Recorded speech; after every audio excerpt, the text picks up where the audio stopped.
Sinagip ang tatlong estudyanteng tumawid sa gitna ng rumaragasang ilog sa Maitum, Sarangani.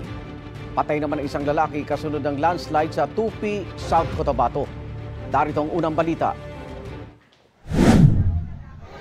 Landslide. Sabi. Gumuho ang lupa mula sa bundok sa isang peryahan sa Tupi, South Cotabato. Natabunan nito ang isang lalaking 25 anyos na tauhan ng peryahan na nooy natutulog sa kanilang kubo.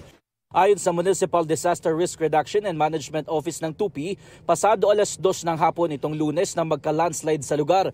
Dinala sa paggamutan ng natabunang lalaki pero binawian ng buhay kalaunan. Nakaligtas naman ang ibang nagtatrabaho sa nasabing perya. Ayon sa MDRRMO, lumambot ang lupa sa bundok dahil sa walang tigil na ulan. Na-rescue ang tatlong estudyanteng stranded sa Pangi River sa Maitum, Sarangani. Gamit ang lubid na itinali sa isang naputol na puno, inalalayan ng mga pulis sa mga estudyante na makatawid sa gitna ng rumaragasang ilog. Ayon sa pulisya, pauwi na ang mga estudyante nang tumaas ang ilog dahil sa malakas na ulan. May yelo!